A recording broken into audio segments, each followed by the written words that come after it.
Your worship, it's 7 o'clock.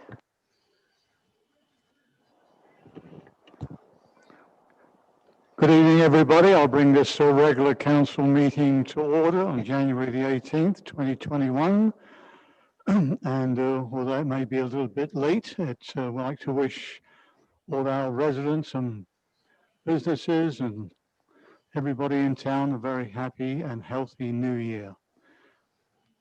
I'd just like to acknowledge that we are on the traditional territory of Stahelis. And the next order of business, please. Thank you, Your worship. We'll move on to number 2, introduction of late items. Any late items from councillors this evening? None, thank you. Okay, we'll move on to number 3, approval of the agenda, please. Approval of the agenda moved by Councillor Piper, seconded by Councillor Vidal. Call the question. All in favour? Thank you. It's moved. Next order of business, please. Yes, Your worship. We'll move on to number 4, adoption of council minutes. We have the regular council meeting minutes of December 21st, 2020 here for adoption.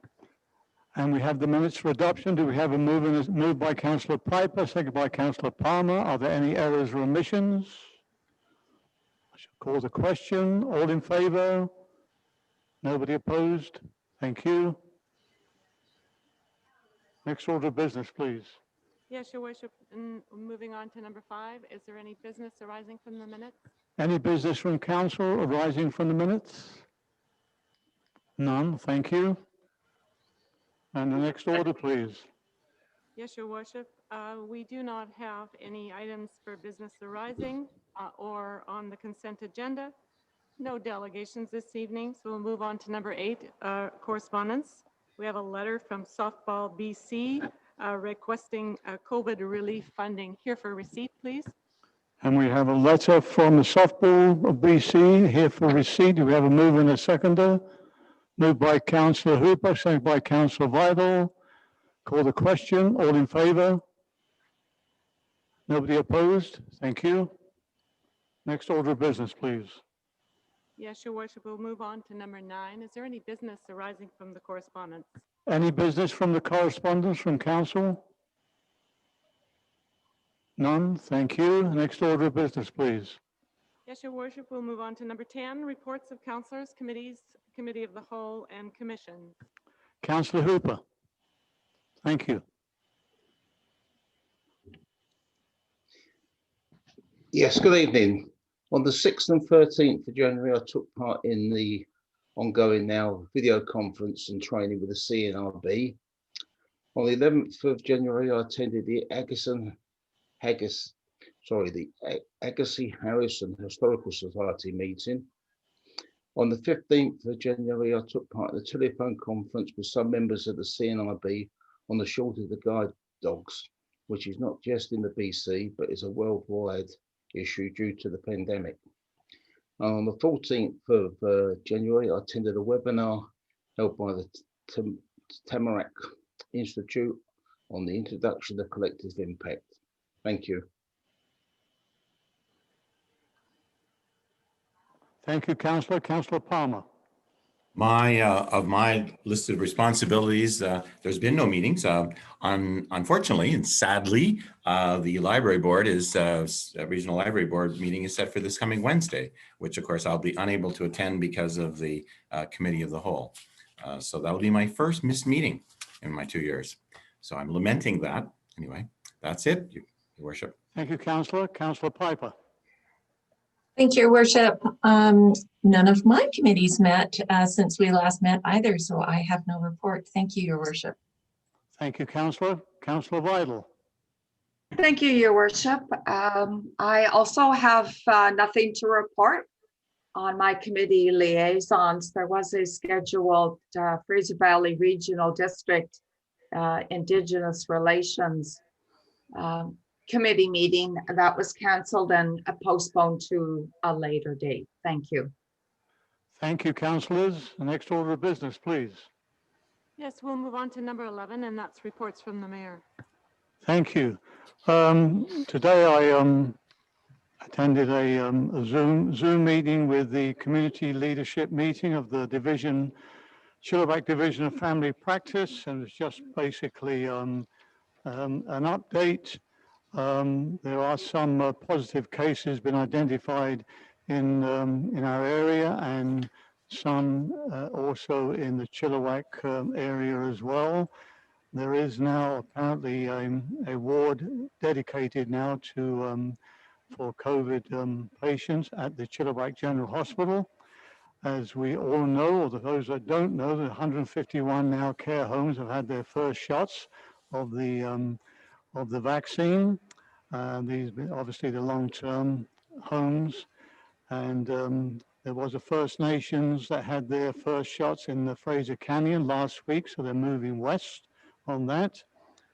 Family, at some point, family doctors will be contacted when the vaccines arrived to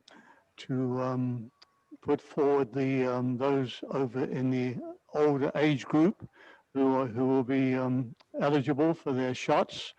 So the doctors will form a register to give to the health authorities when that is ready. I did offer, we did offer this before Christmas, but it came up again that the Memorial Hall is here for if they need to use it for vaccinations, and they were very happy that we had this facility if they need to use it. So other than that, it was just not much going on really. It was a short meeting, but it's just an updated meeting on what's going on in the area.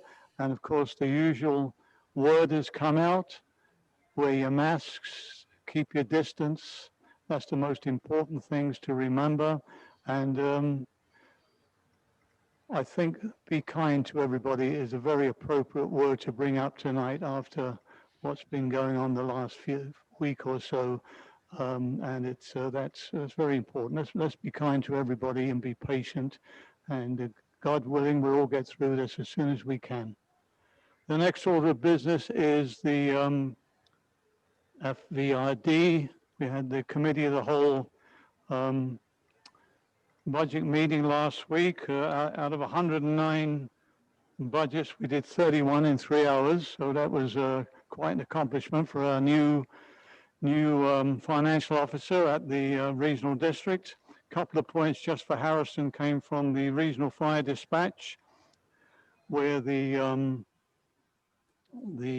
FVRD is budgeting a certain amount of money for the poor signals that we have here in Harrison for the fire department. So they're working on that, which is good for us. Village, where are we here? To meet radio coverage improvements for CRV and Harrison required to meet ECOM standards. So that's what's going to be happening to improve the communications. And I believe we did hear that before Christmas, we did have one of their representatives walk around with our fire department in the village over that. In the Parks Department, the highlight was that overall park usage this past year was up 30%. So a lot of people were getting out into the fresh air, which was a good thing. So they're moving ahead with improving some of the other parks. That's taking care of that. And the last piece of, when I stop dropping these papers, the last piece of business is the light up that was carried out for Christmas with our homes and businesses. First of all, I'd like to thank all our residents and businesses. I think they went overboard this year with all, I've never seen so many homes lit up as there were this year. Thank you all very much for that. Of course, Tourism Harrison for the smaller amount that they put out due to the restrictions on gatherings. Did an excellent job. And of course, our village crew for all the thousands of lights they put up. And of course, they're all down now. But that was a great display this year. This year, a family, mum and dad and 2 children were chosen to do the judging, and they really loved it. This year, we were graciously asked to participate in the judging, and it was suggested that children be involved. Our 2 children, 11 and 8, had a blast as we set out the evening of December the 18th and toured Harrison. So the winner for the residential is 831 Ming Crescent. That's the winner for that year. In the residential category for their great display of lights in both their front and backyard, with honorary mention going out to residents of 26301 Walnut Avenue, 508 Driftwood Avenue, and 529 Cottonwood Avenue, along with the residents on Schooner Place who have participated, really enjoyed the whole street. And it was nice to see the new residents like Schooner Place participating in that this year. In the commercial category, we chose the Old Settler Pub and Liquor Store for their amazing display, and an honorary mention going to Muddy Waters Cafe. And they gave us a huge thank you for asking them to participate in this lighting up contest. So at some point, our staff will contact the winners, and they can come. Unfortunately, we can't present it to them, but they can come to the village hall to pick them up. Is that correct? Yes, to pick them up. And congratulations to all the winners and to everybody for a fabulous to pick up our spirits. That's what we needed over the holidays as we get through this pandemic. Thank you very much. And the next order of business, please. Yes, Your Worship. We'll move on to number 12, reports from staff. Our first report is from the operations manager regarding an application for funding for Fire Hall renovation, the Canada Infrastructure Program, COVID-19 Resilience Infrastructure Program.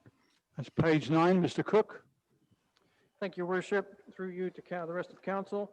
As Ms. Key noted, I'm here seeking permission to make an application for funding through the fire hall renovation through the Canada Infrastructure Program, COVID-19 Resiliency Infrastructure Program. In 2018, the village hired an engineering firm to do a review of the existing fire hall to see what seismic upgrades would be required to bring it up to code and allow it to withstand a disaster such as an earthquake, forest fire, or flood.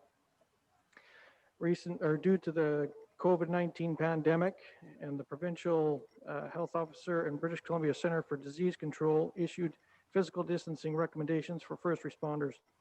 In order to meet these recommendations, the fire department requires more space to accommodate a change room where they can don and doff their gear quickly yet safely, distant from one another. Currently, they are cramped together in the truck bay with the trucks changing in and out of gear in close quarters. The renovation of the offices and storage room will provide a proper storage or change room for the team to safely do their work. The chief and deputy chief / the fire inspector's offices, storeroom, and furnishings will be relocated to a proposed new addition. This work will be completed in conjunction with the seismic upgrades to bring the building into compliance with modern seismic standards. The Canada Infrastructure Program COVID-19 Resilience Infrastructure Stream provides 100% grant funding for this type of project. I bring this recommendation that staff be authorized to apply for a Canada Infrastructure Program COVID-19 Resilience Infrastructure Grant for up to $750,000 to renovate the fire hall, to accommodate physical distancing, and to complete the required seismic upgrades. Thank you, Mr. Cook. And we have a move by Councillor Piper, seconded by Councillor Vidal. Discussion. We'll start with Councillor Vidal and move across and down. Thank you. Thank you, Your Worship. Through you to Mr. Cook. I'm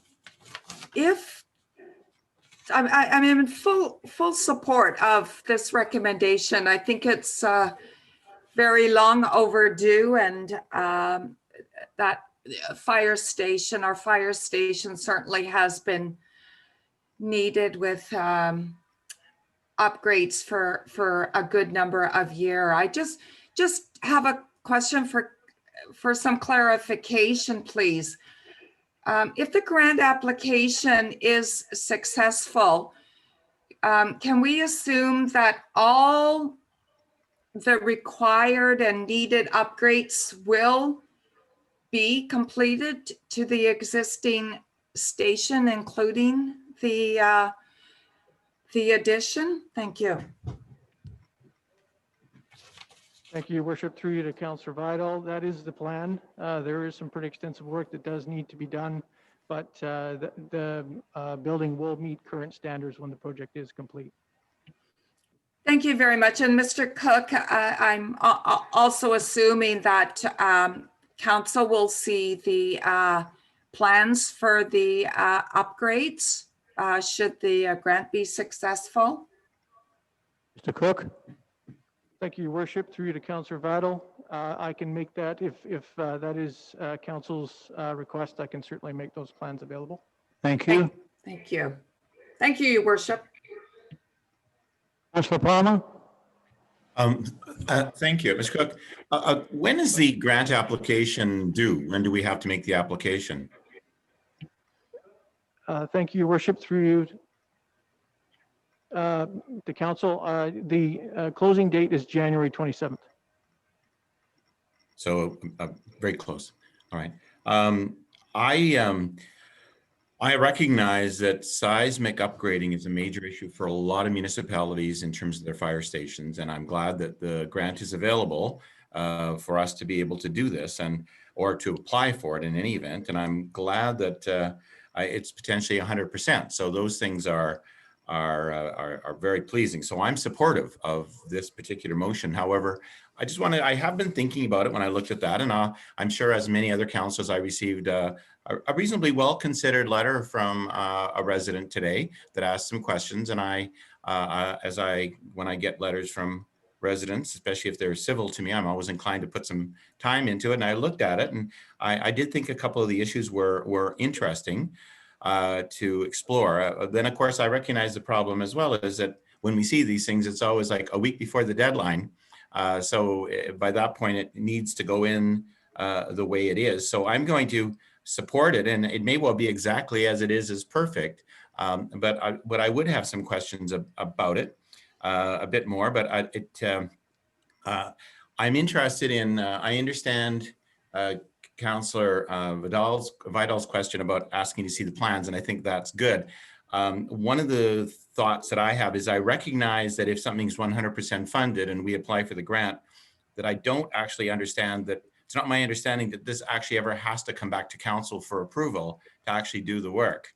And that always makes it a little complicated when we do these fairly fast approvals of something, because there's not a lot of chances to deal with the details. And I still have in my mind the 3 applications that we approved for grants, I think in the latter part of 2020 for trail and lift station, et cetera. And again, there's always an inclination for us to go ahead with the grant, but I'm not sure we ever get to see it again.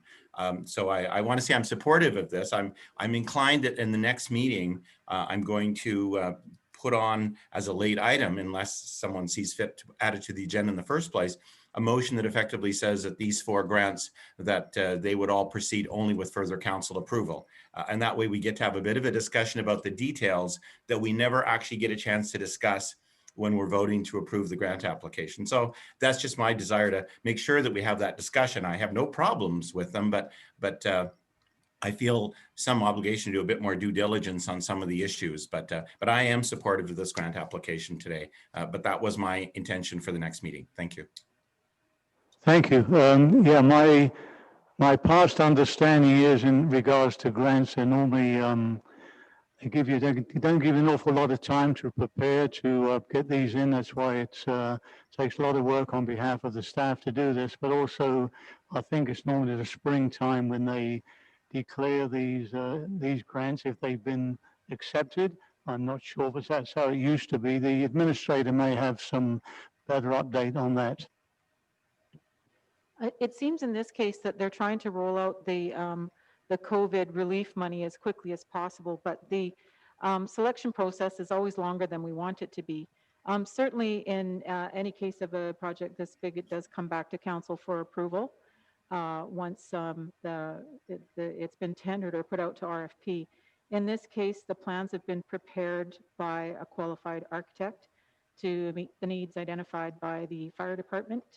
And they have been professionally costed by a third party to give us a sense of how much money we should be applying for. So that's the stage that we're at with this project, quite preliminary. that help, Councillor Palmer? Yes, and I don't want to be mistaken as to having necessarily an opposition to the project. I'm happy to apply for the grant, and I'm probably quite happy to have the project. I just want to make sure that we have a further opportunity to discuss it in terms of some of the details, because sometimes we don't have the detailed discussion because we're a little rushed about the application. And I know that was the 3 previous grants, there was that as an issue that we really had to proceed on that basis. So I do know we get to see it when we tender the contract, but then of course, then we're simply looking at tendering a contract on price and not really in a position to have any impact whatsoever in terms of any details of the project. So that was my issue. So I'm quite happy, about that. But I do wish to see it. I do wish to see it come back. That's my wish on these things. I always hate everything when it seems like it's a take it or leave it on most things, because we really don't have a lot of impact on the details. And it may well be we won't be able to have much impact on the details, but I'd like to at least have some further opportunity for discussion. Thank you. Thank you, Councillor Hooper.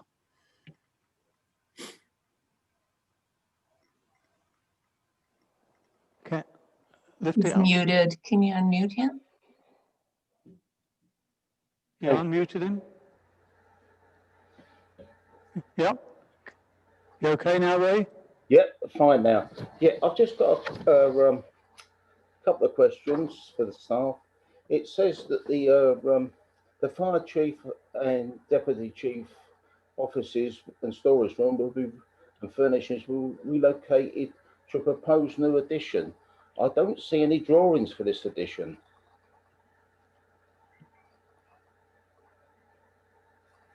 Thank you, Your Worship. Through you to Councillor Hooper. The drawings were not part of the my report as of right now. Oh, I believe that the CAO has something to say. Ms. McDonald? Yes, we've recently distributed the agenda for the Committee of the Whole meeting on the 20th, but there's no reason why we couldn't bring the drawings that were prepared by the architect as a late item to the Committee of the Whole just for review. Is that fine with you, Councillor Hooper? Yeah, and these new drawings will show the new addition to the fire hall. Mr. Cook? Thank you, Your Worship. Through you to Councillor Hooper. Yes, it will. Yes, it will. And going through the old report, I noticed they had a timescale of 6 to 8 months if the fire hall is not being used at the time. So are we can still be using the fire hall during the renovations, or have we made other arrangements? The hall will have to remain functional. The construction team will have to accommodate any emergency services that are required. So we're probably looking at about a year to complete all this work then. The work needs to be completed by the end of the year. All right, it leaves a fairly tight time scale for the contractor and for our fire hall to be running at the time. And the other thing, I've had some questions from members of the public. I notice on page 153 of the original report, it says that the evaluation of the consequences is not within the, this is for liquefaction assessment, should be determined in the next phase of the project after a proper liquefaction triggering and this has been carried out using the current codes. How long is this going to take? I'm sorry, Councillor Hooper, I couldn't understand what you were saying. Yeah. On the original report, we have comments on the risk of liquefaction, and it says that that we should evaluate the consequences of this and in the next phase of the project, and only after the liquefaction has been carried out using the current codes. It's about the liquefaction and the ground surface. Okay, yes, you're reading the geotechnical report. It comes under the heading liquefaction. Okay, there was a geotechnical engineer that did address it, and they provided recommendations with respect to construction of foundation to battle the liquefaction. Right, because looking on one or two of the other items here, there is a problem that that we haven't got the right sort of base, and we could have a settlement during any earthquake of up to 2.5, 3 inches. So I'm just going to make sure that we get all these items crossed off before we actually agree to the project, because this is just to agree to the grant, isn't it? Not to the project. This evening was just the recommendations to apply for the grant. Yeah. Yep. Anything else, councillor? No, that's all, thank you. Thank you, councillor Piper. Thank you, Your Worship. Just thank you to staff. Very comprehensive report, very clear what needs to be done, and another silver lining to COVID-19 is 100% funding. So thank you, staff. Thank you, councillor. If there's no further questions from council, I'll call the question. All in favour of the recommendation? Nobody opposed? All in favour? Yes, thank you. Next order of business, please. Yes, Your Worship, we'll move on to the next report, and that's regarding the Municipal and Regional District Tax, which is the MRDT. This is a result of an existing bylaw that authorizes a 3% MRDT tax on accommodations within the village, and this bylaw will expire January 1st, 2022. The village will be required to apply for and establish criteria for a new bylaw. Under the Provincial Sales Tax Act, the village is a designated recipient under the MRDT program, which authorizes this additional tax levy, and that's imposed by bylaw on the purchase price of accommodation. Tourism Harrison has requested that the jurisdiction of the MRDT collection be expanded to include the District of Kent and the Fraser Valley Regional District Electoral Area C. They are in the process right now of canvassing the tourist accommodation providers.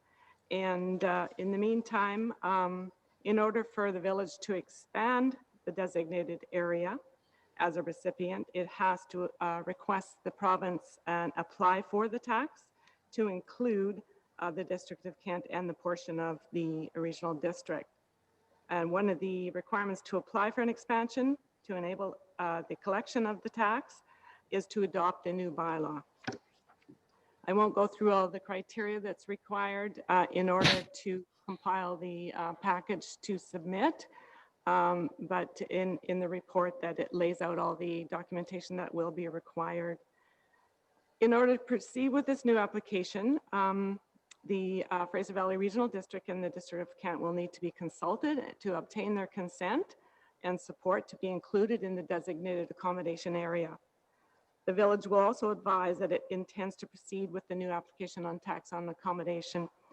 When you're making a new application, the process, you need to apply it within 9 months of the expiry of the bylaw. So the application has to be made by March 31st of this year.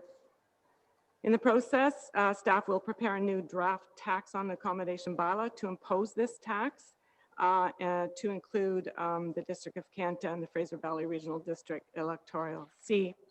And that bylaw will come before council at a future council meeting.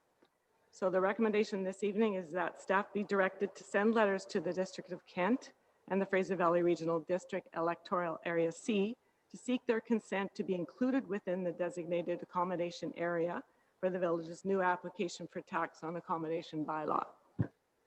And we have a recommendation moved by councillor Piper, seconded by councillor Vidal. And we'll start with councillor Piper with a question, if there is one. No, Discussion, sorry. thank you, Worship. No questions. Just a comment with the District of Kent recently approving Airbnbs and extending that. It may benefit the region altogether with the new tax. So yes, I fully support the recommendation. Thank you, councillor. And we have councillor Hooper. Yes, thank you. Just a couple of questions. So it's in order for the village to expand its designated accommodation area. So we're not extending any tourism area within the residential areas in the Harrison, are we? No, this is the MRDT, the Municipal Regional District Tax that's charged to the hotels at 3%, which at the moment the Tourism Harrison receives. Is that correct? Yes. Hang on, councillor, the CAO has a comment. Yes, Your Worship, through you, just for clarification, the existing bylaw and the proposed new bylaw does cover all of the territory within the village of Harrison Hot Springs. However, we don't allow tourist accommodation within residential areas, so there isn't any properties that it applies to there. The initiative here is to extend the coverage of the MRDT collection through the District of Kent and part of Area C of the regional district to capture some of the tourist accommodation that benefits from Tourism Harrison's marketing currently. And in Area C, of course, we have several B&Bs and of course the other accommodations on the golf course as well. Can I carry on, councillor? Yeah, the other point is it says on the document evidence of consultation with the tourist industry stakeholders. Now, will they be included in the stakeholders within the District of Kent and the electoral area C?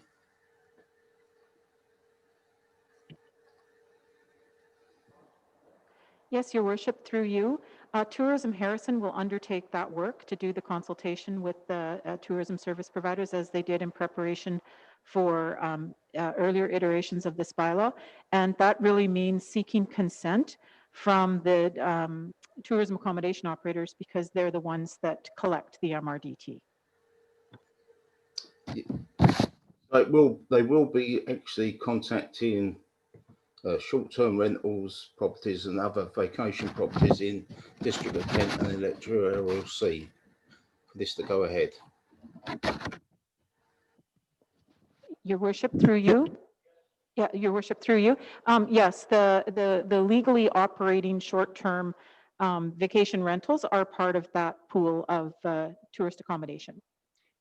And one last question, because it's a 3% tax, so anybody that applies, well, anybody now with a short-term rental or any other property for sort of vacation rentals will be paying the 3% tax. Now, who pays the tax? Is it the seller or the buyer?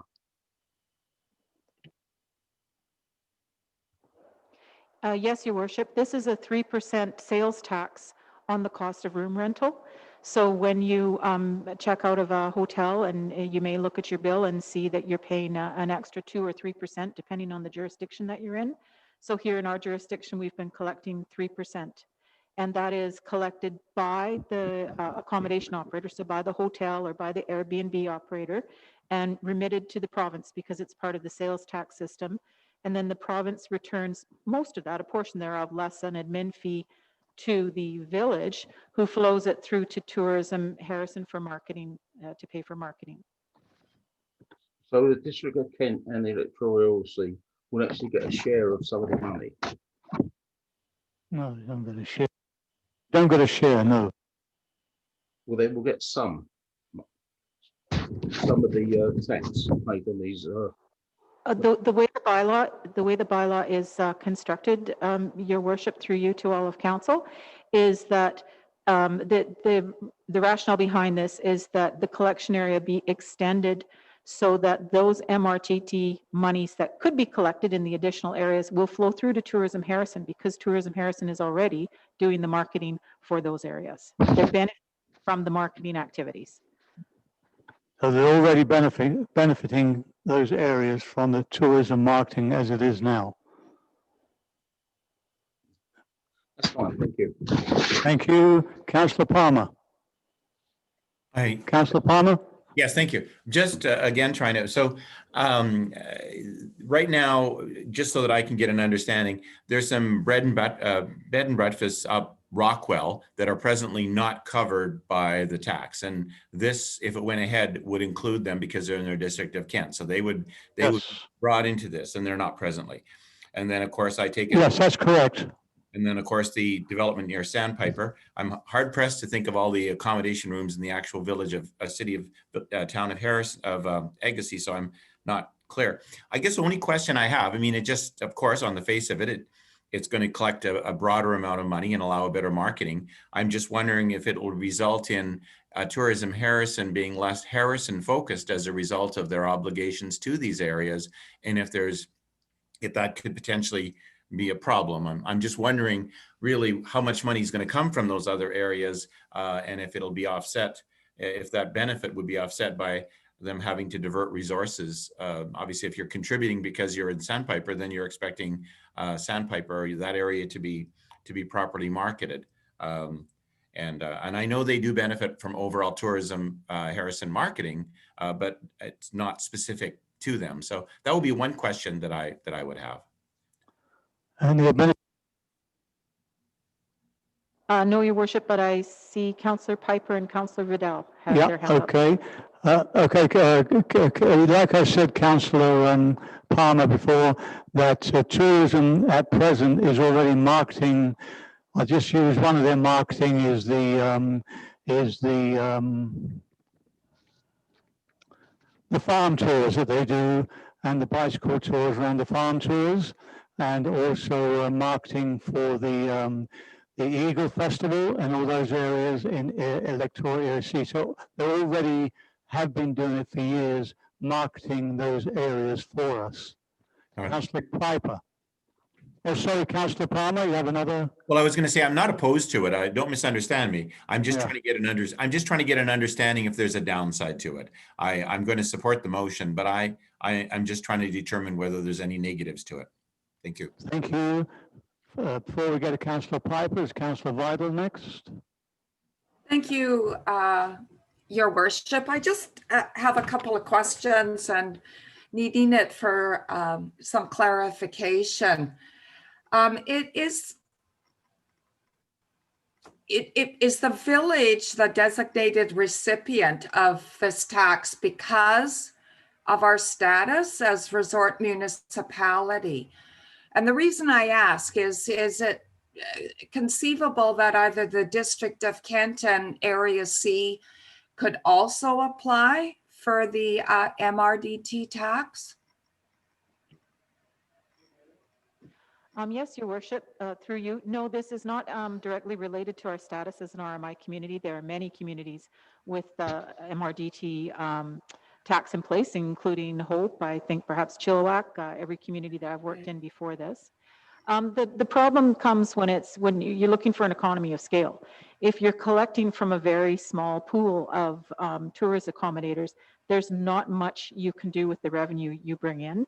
And this is where the regional marketing approach has been so very effective through Tourism Harrison. And I believe they continue to be highly motivated to build and strengthen those partnerships. Thank you.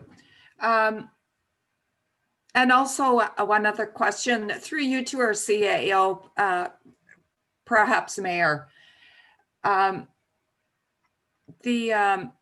The existing Airbnbs, and if we're successful in this initiative, which I do support, we already undertake a multitude of, kind of cross-border initiatives with Kent and Area C. But as other registered or designated accommodation come on board over over the years, would they automatically be subjected to the 3% tax, or would we need to go through another process of contacting them? Automatically be subject to the tax. But we wouldn't have to go through the process again, no. All right, thank you, Your Worship. So once it's established then. All right, thank you very. Just 1 second, Councillor. The CAO has a backup comment here. Oh, Thank sorry, you. I just wanted to point out that the bylaw will be in effect for an additional 5 years. Is that right? Corporate officer? Yes, 5 years.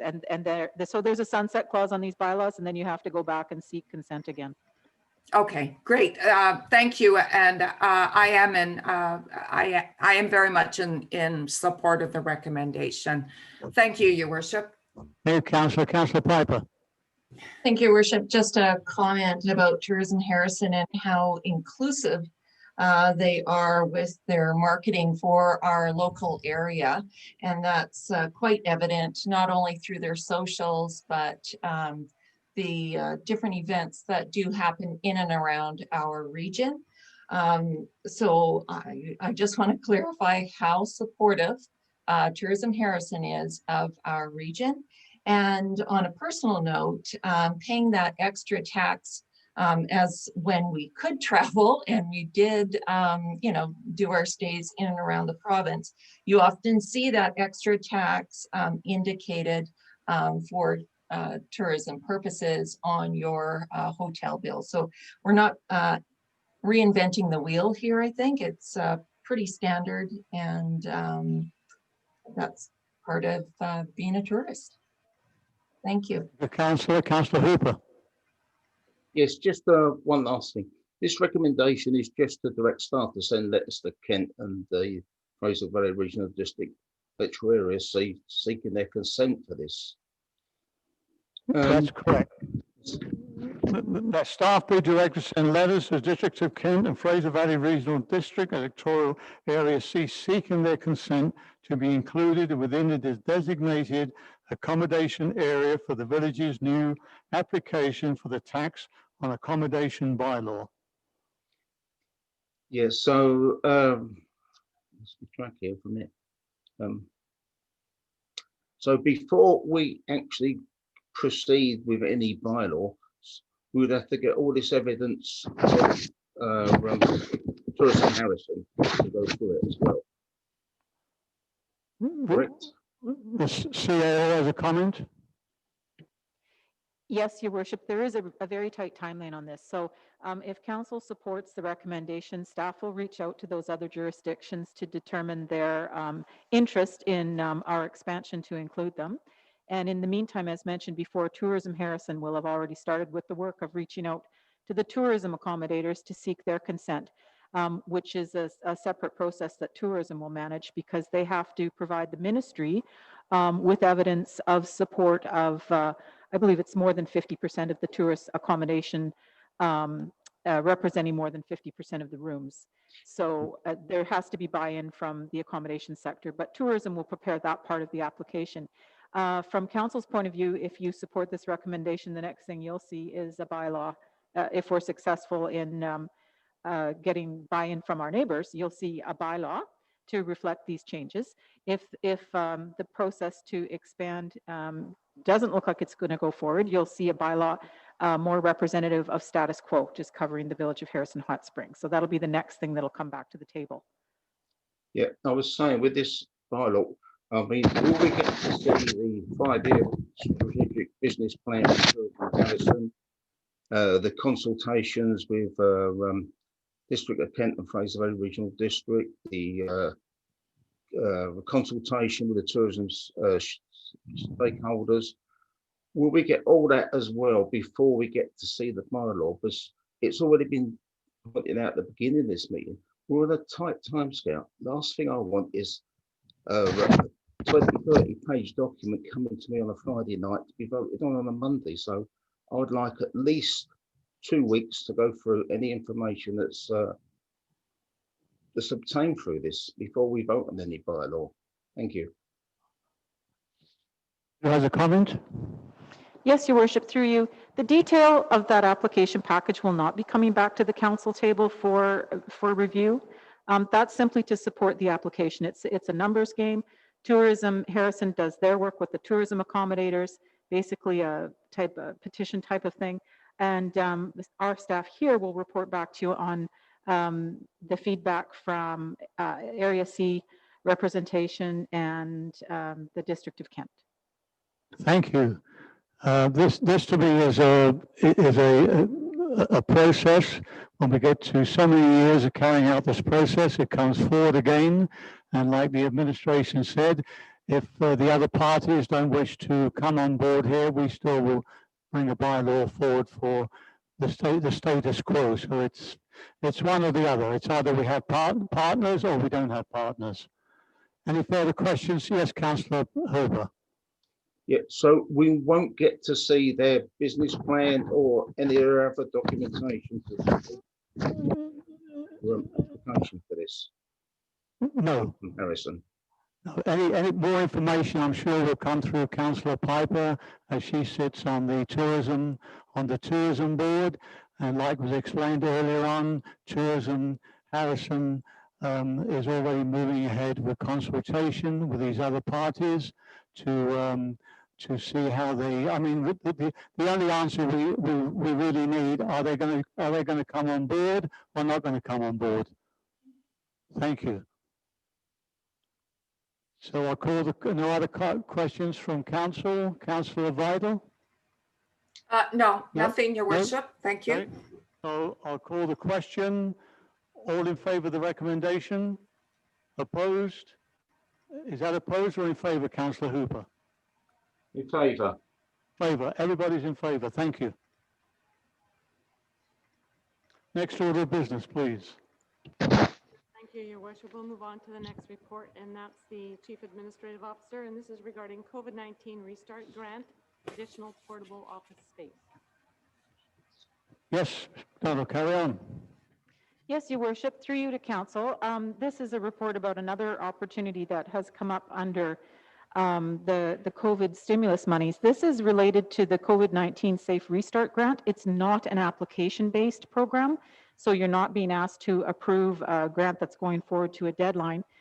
Instead, you're being asked to approve the inclusion of up to $75,000 in the budget for 2022 so that staff can go out and get some quotes and proposals on additional portable office space that would allow us to add office space and storage space so that we can continue to work and return to a bit of a sense of normalcy so that our various consultants and people that visit us and work in our space from time to time would actually have space to work.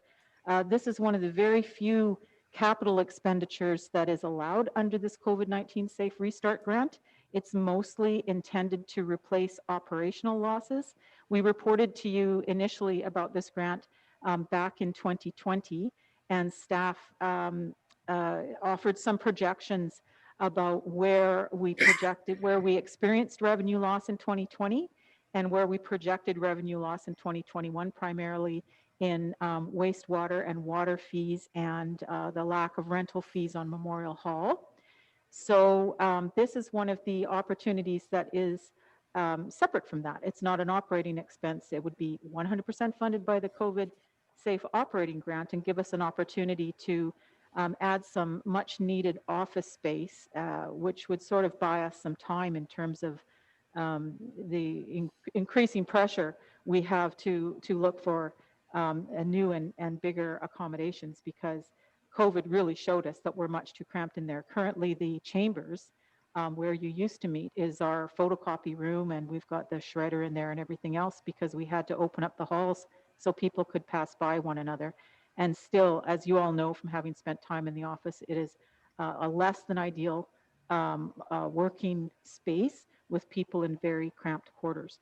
So I think this is a good opportunity. The other thing that is just sort of a byproduct of this project, if it goes forward, is that we could add some filing space, because the admin staff is challenged to find enough space to accommodate new folio files as we expand and new properties come online. And that type of current filing system is not something that you want to see in the pod in Agassiz. It's just not really doable.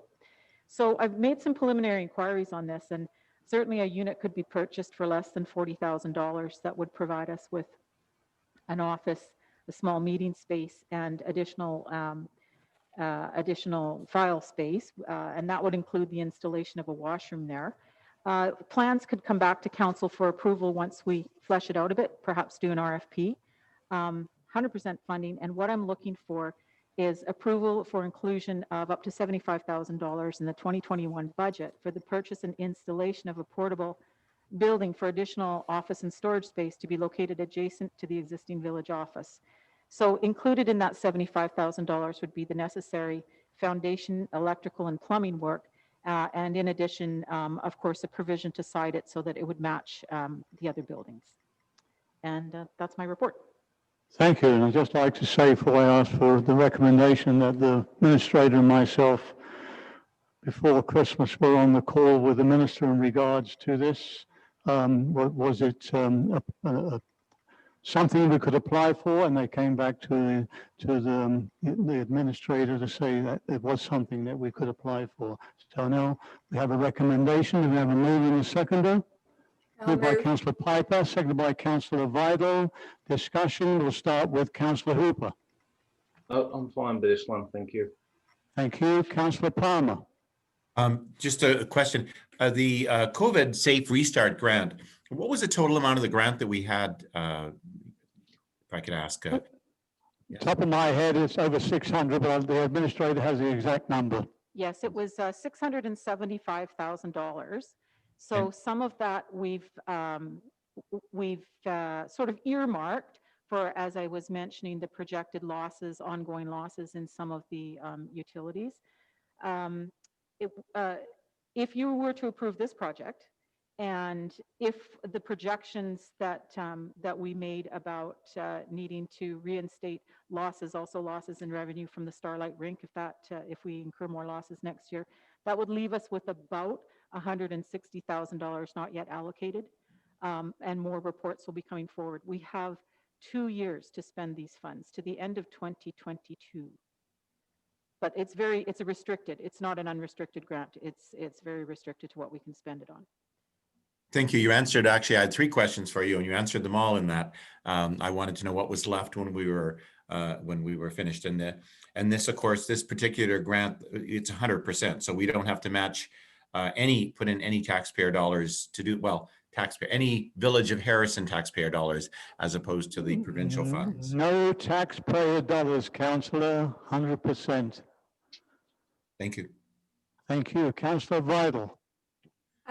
Thank you. Yes, through your worship to the CAO, it's just out of curiosity, where do you vision this additional trailer being situated?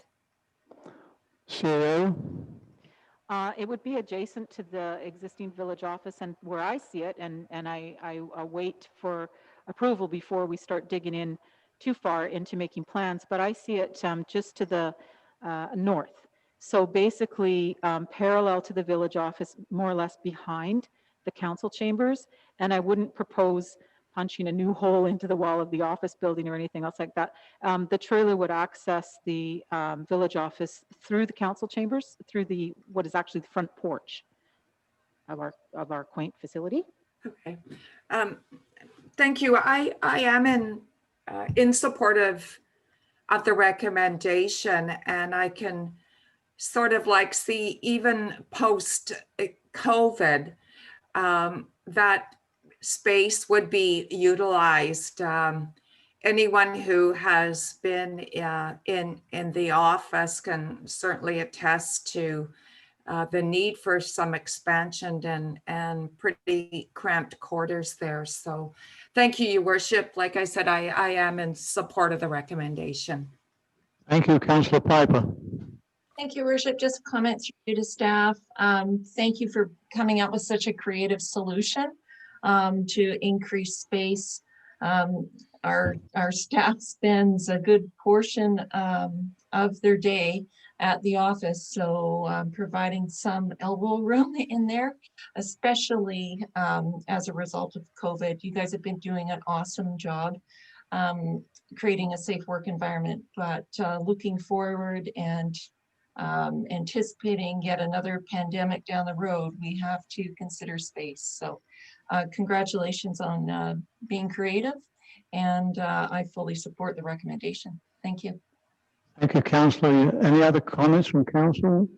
Yes, this is going to be money well spent. It's even prior to COVID, it's still very tight quarters in that heritage or older building that we have in the. It's been a wonderful place to work in, but it is outdated to a certain extent, and this will give the staff more, and also an extra washroom as well, which I think is very important. So that being said, I shall call the question. Oh, Councillor Palmer, you have another comment? Yes, I just wanted to, it does hit me that since I think we got a message from the village that there was no appetite to replace the building at this point, that I think that no one would find fault with the fact that this will extend the life and the usefulness of that building for a period of time. And I'm going to agree with what Councillor Vidal had said as well. Anybody who spends any time in the building recognizes that it's pretty tight, pretty close, and pretty cramped. And you know, our expectations grow as time goes on. I think of the house I grew up in, I wouldn't even set foot in it now. It's too small. And so what we are, you know, what employees and what people found acceptable 40 or 50 years ago, we need more space. We have much more work safe rules, et cetera. So I think it's an important step forward to accommodate our staff to make sure we have a reasonable environment as well in terms of workspace. Thank you. Yes, I agree with you. And down the road, if there is another building that's built, these portables becoming very useful for different uses. Now, no other questions from council. I shall call now the question. All in favour? Everybody in favour? Yes, thank you. Motion passes. On the next order of business, please. Thank you, Worship. We'll move. There are no bylaws on the agenda this evening. We'll move on to number 14. Questions from the public pertaining to agenda items only. Are there any questions from the public this evening pertaining to the agenda? Any member of the public who wishes to ask a question pertaining to the agenda should now use the raise hand feature. Participants will be called on one at a time, and you will have the option to unmute yourself when called on.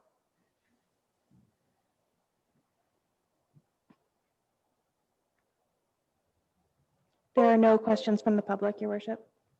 Thank you. Motion to adjourn, moved by Councillor Palmer, seconded by Councillor Piper. All in favour? Thank you, everybody. Thank you for attending. We'll see you on Wednesday. And stay safe.